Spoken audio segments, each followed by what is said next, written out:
ಸಾಂಸ್ಕೃತಿಕವಾಗಿ ರಾಜಕೀಯವಾಗಿ ಆಕ್ಟಿವ್ ಹಾಗಾಗಿರೋ ಪ್ರಶ್ನೆ. ಈಗ ಸಿದ್ದರಾಮಯ್ಯ ಅವರಿಗೆ ಈಗ ಅರಸುವ ದಾಖಲೆ ಎಲ್ಲರೂ ದಾಖಲೆ ಮುರಿತಾರೆ ಇರಲಿ. ಅದಕ್ಕೆ ಇವತ್ತು ಪ್ರಜಾವಾಣಿಯಲ್ಲಿ ಬರ್ತಿದ್ದೀನಲ್ಲ, ಮುಖ್ಯ ಅರಸುವವರು ಬೇರೆ, ಇವ್ರ ಕಾಲಘಟ್ಟ ಬೇರೆ. ಹಾಗೆ ಒಂದು ಸ್ವಲ್ಪ ಆಡಳಿತದ ಮೇಲೆ ಸ್ವಲ್ಪ ಹಿಡ್ತಾ ಇರೋದು ಒಳ್ಳೇದು. ತುಂಬ ಆಪ್ತ ವಲಯದ ಮೇಲಿರೋ ಭ್ರಷ್ಟಾಚಾರದ ಆರೋಪಗಳು ಮುಖ್ಯಮಂತ್ರಿಗಳಿಗೆ ಶೋಭೆ ಅಲ್ಲ.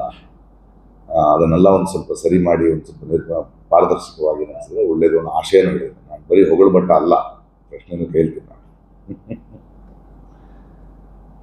ಇರಲಿ, ಅಭಿನಂದನೆಗಳು. ಒಳ್ಳೆಯ ನಾಯಕರು, ಅಹಿಂದ ನಾಯಕರು.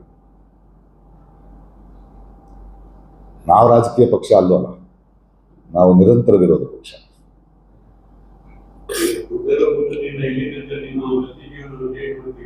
ನನಗೆ ಹಿಂತಿರುಗಿ ನೋಡೋ ಅಭ್ಯಾಸನೇ ಇಲ್ಲ. ಮುಂದೆ ನಡೀತಾ ಹೋಗೋದು ಪ್ರಯಾಣಗಳಷ್ಟೇ. ಆಯಾ ಕಾಲಘಟ್ಟದ ಪ್ರಯಾಣ ಆಯಾ ದಿಗಂತಗಳನ್ನು ದಾಟಿದ್ರೆ ಇನ್ನೊಂದು ದಿಗಂತ ಕಾಣಿಸುತ್ತೆ, ಇನ್ನೊಂದು ದಿಗಂತ ಕಾಣಿಸುತ್ತೆ. ಪ್ರಯಾಣ ಬಹಳ ಮುಖ್ಯ ಅಷ್ಟೇ. ಸಾಕಲ್ವಾ?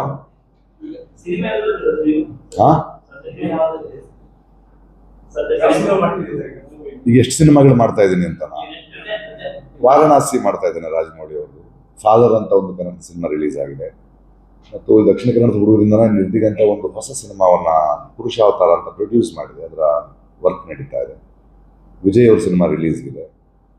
ಮತ್ತು ಇನ್ನೇನದು ದೃಶ್ಯಂ 3 ಹಿಂದಿ ಸಿನಿಮಾ. ಹೀಗೆ ಕೆಲಸ ಅದ್ರ ಪಾಡಿಗೆ ನಡೀತಾ ಇರ್ತದೆ. ನಟನಿಗೆ ಎಲ್ಲ ಭಾಷೆಗಳಿದೆಯಲ್ಲ, ಬೇರೆ ಬೇರೆ ಭಾಷೆಯಲ್ಲಿ ಕೆಲಸ ಮಾಡಿ